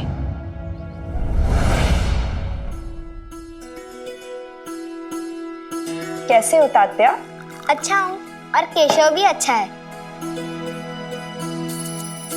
हम लोग उसे बहुत याद करते हैं, क्योंकि साईं कहते हैं कि वो बिल्कुल ठीक है। साईं ऐसा कहते हैं? भाई साहब का, मेरे विचार से मुझे साईं के पास ही जाना चाहिए। शायद वहां जाकर ही मेरे मन को थोड़ी तसल्ली मिले। ठीक कह रही हैं आप। हाँ हाँ, तुम लोगों की तो बहुत श्रद्धा है ना साईं पर। तुम्हें लगता है कि हर बिगड़ी को वही बना देते हैं ना? हाँ, मैंने जब भी उनसे प्रार्थना की है तभी उन्होंने तुम्हारी सुन ली है। ठीक है, तो फिर मैं भी तुम्हारे साथ चलती हूँ। जरा मैं भी तो देखूं साई तुम्हारी इस समस्या को कैसे सुलझाता है।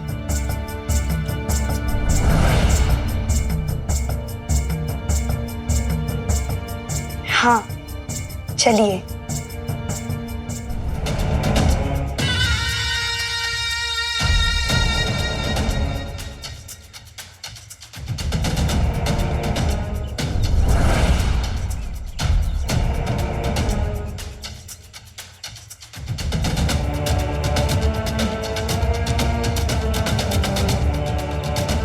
अब बता,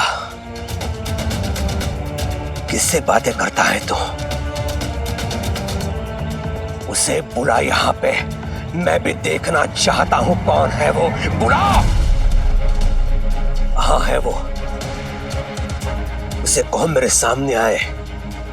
केशव, उसे बुलाओ।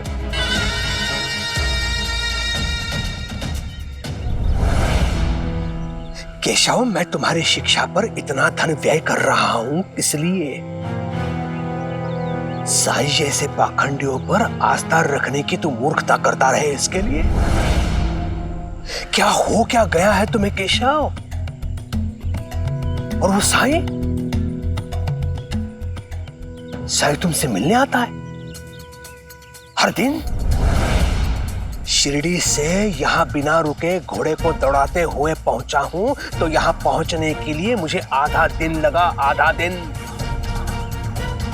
और वो साई तुमसे मिलने आता है हर दिन? कैसे? वो शिरडी में भी रहता है, यहां पर भी आता है? कैसे है? दो स्थान पर एक ही समय उपस्थित रहता है साई, कैसे? भगवान है वो? हाँ? ईश्वर है, सर्वव्यापी है।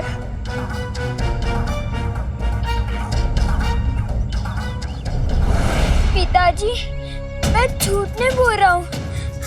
मैं साई के साथ बात करता हूँ। वो यहाँ मेरे पास आते हैं, मेरे लिए व्यंजन और मिठाइयाँ लाते हैं।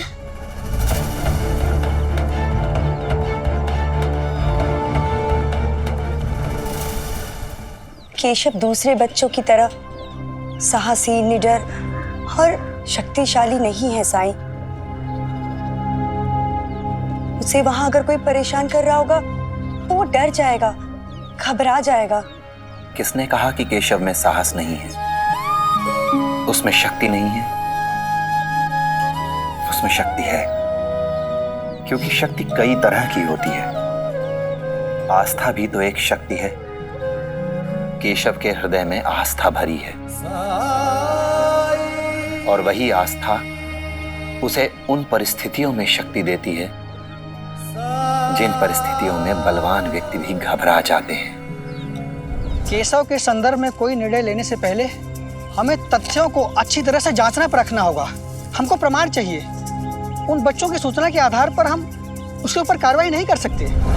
गुरुजी, ये भी तो हो सकता है कि इस बच्चे को पहले से ही कोई मानसिक समस्या हो और उसके अभिभावक हमसे छुपाने का प्रयत्न कर रहे हैं। अगर ऐसा है तो केशव को इस विद्यालय से जाना होगा। ठीक है केशव, मैं तुम पर विश्वास करना चाहता हूं।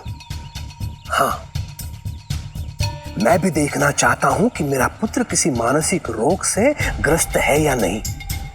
हाँ? अगर मैं उन्हें मन से पुकारता हूँ तो वो जरूर आते हैं। रुक जाइए कुलकर्णी सरकार।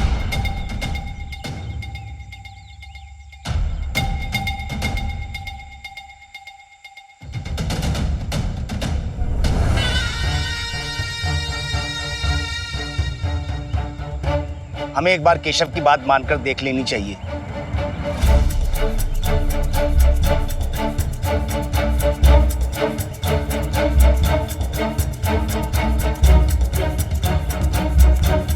हरिओम।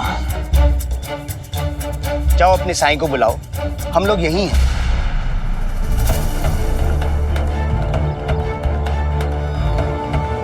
जाओ।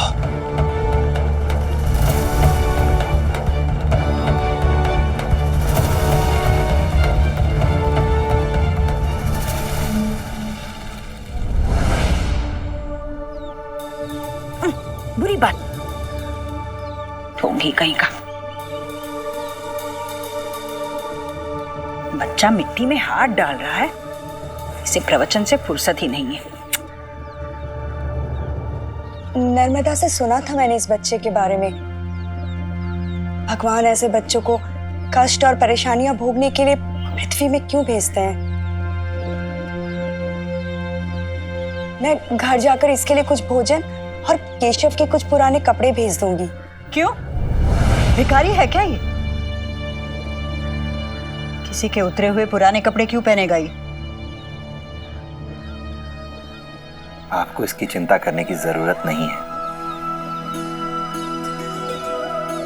सत्तू की मां उसकी देखभाल करेगी।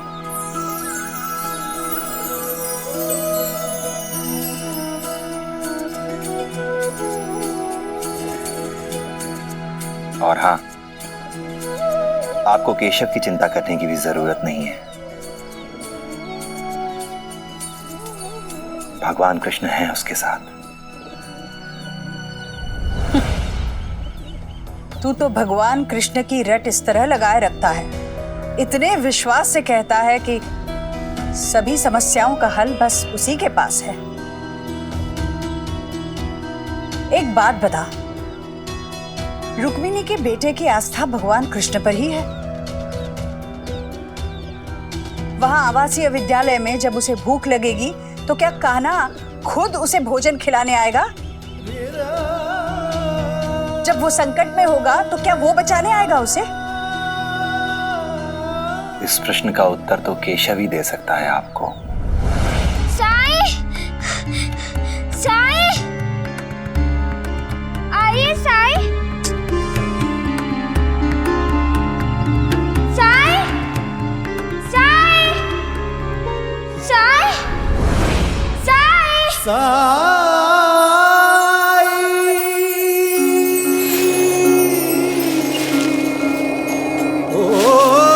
जब कठिनाई छाई तू ही याद आया, भटके राही को तूने रास्ता दिखाया, तूने भक्तों का बेड़ा पार लगाया, तेरी महिमा मेरे साईं कौन जान पाया। ओम साईं ओम साईं ओम साईं ओम साईं ओम साईं ओम साईं। साईं!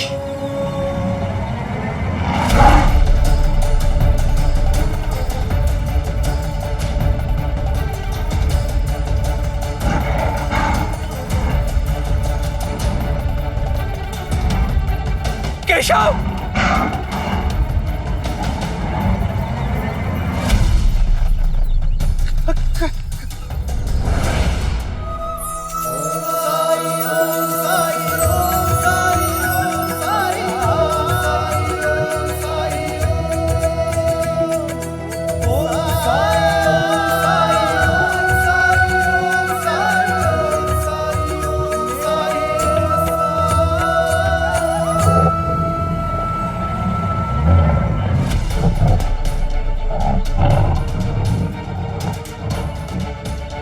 वो सब आपको देखना चाहते हैं साईं।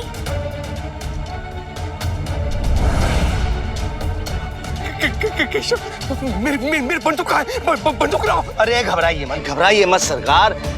देखिए वो बाघ अपने केशव के साथ कैसे चुपचाप शांत है। और देखिए केशव भी उससे बातें कर रहा है ना? मुझे तो लगता है बाघ केशव को कोई हानि नहीं पहुंचाएगा। केशव, मैं सिर्फ तुम्हारे लिए यहां आता हूं क्योंकि तुम्हें विश्वास है मुझ पर।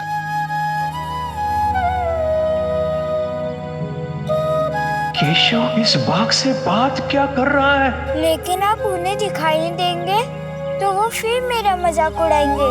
क्योंकि वो ये नहीं समझ पाएंगे कि ये मेरे प्रति तुम्हारा प्यार है जो मुझे यहां ले आता है। उन्हें तो यही लगेगा कि ये भी कोई जादू टोना है, कोई माया जाल है।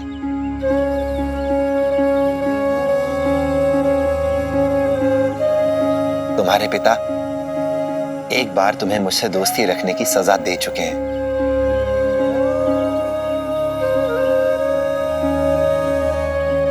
चिंता मत करो, तुम्हें कुछ नहीं होगा।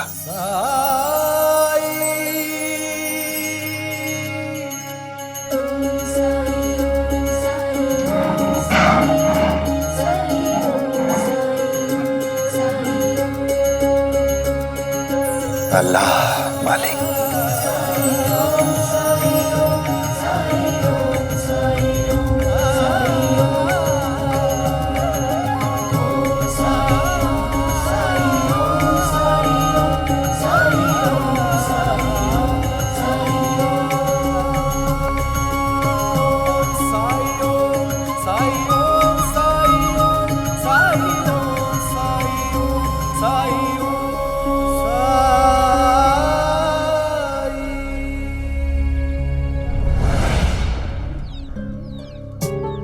मैं देती हूं उत्तर।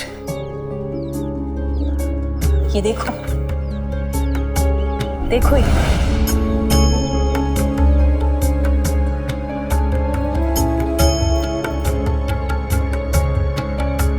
देखे ये दाग,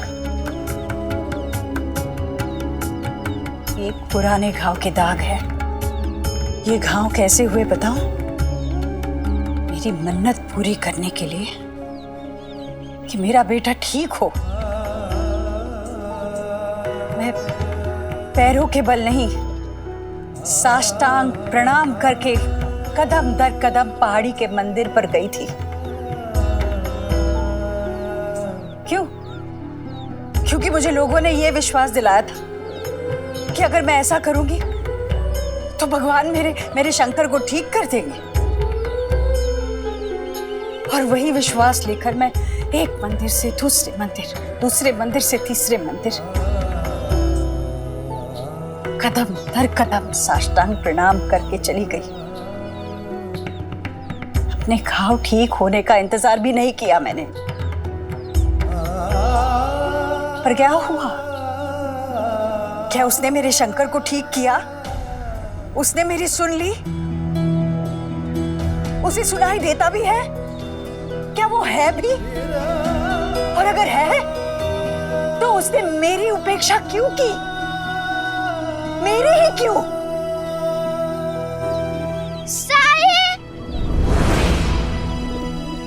साई!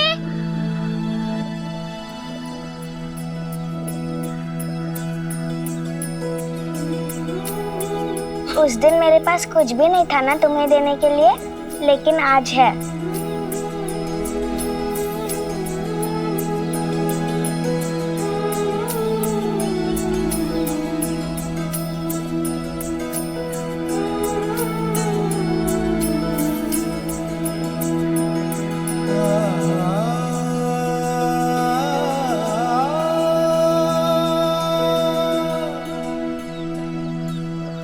अक्का, सत्तू को देखिए, इसे फल खाने को मिला इसलिए खुश है।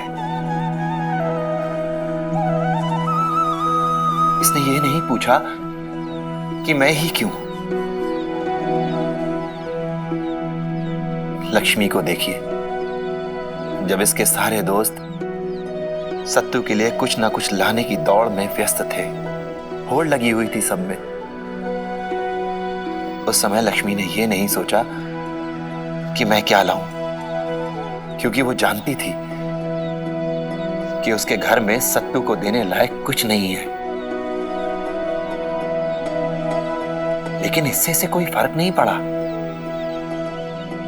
इसे जैसे ही मौका मिला, ये झट से पेड़ पर चढ़ी और सत्तू के लिए फल तोड़कर ले आई। लेकिन इसने ईश्वर से यह नहीं पूछा कि मैं ही क्यों मैं अपने बाकी दोस्तों जैसी नहीं हूं। अक्का, जब आप दुख में थी तो आपने ईश्वर से पूछा कि मैं ही क्यों।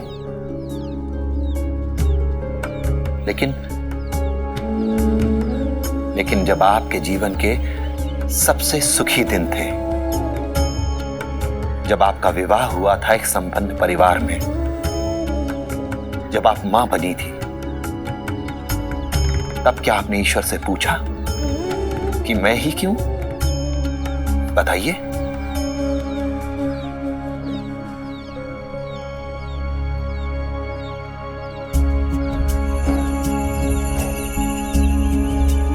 क्या आपने कभी ईश्वर से पूछा कि क्यों आपको ही आशीर्वाद दिया,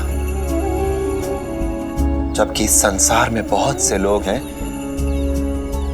जिन्हें औलाद नसीब नहीं है? उन्हें क्यों नहीं दी संतान? जो दुआ मांगी और कबूल नहीं हुई, वो तो याद है, लेकिन उसने जो बिना मांगे दे दिया वो याद नहीं। सच तो ये है कि आपके पास सब कुछ है, आपके पास धन है, ये स्वस्थ देह है, फिर भी आपको लगता है कि आपके पास कुछ नहीं है। इतना प्रेम करने वाला परिवार है आपके पास, लेकिन आपको लगता है कि आपके पास कुछ नहीं है। मैं ही क्यों? तो क्या तू ये कहना चाहता है कि ईश्वर ने मुझे जो कुछ भी दिया उसके प्रति मैंने कृतज्ञता प्रकट नहीं की, इसलिए मेरे साथ ये सब हुआ? नहीं, उसका दिल मनुष्य की तरह छोटा नहीं है कि केवल धन्यवाद ना कहने से वो किसी को दुख पहुंचाए। वो तो करुणा का स्रोत है। तो फिर तेरे इस करुणा के स्रोत ने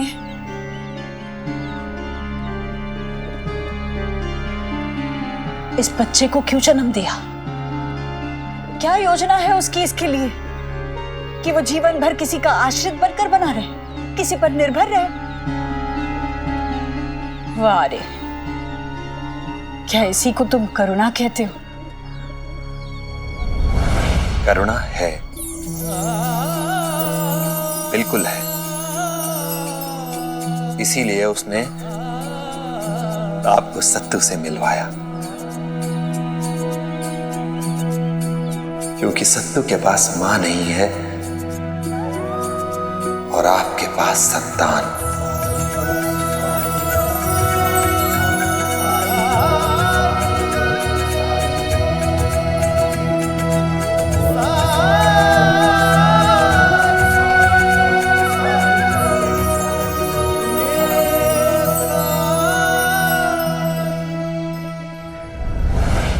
ऐसे और भी मज़ेदार वीडियो के लिए हमारे चैनल को लाइक, शेयर और सब्सक्राइब करें।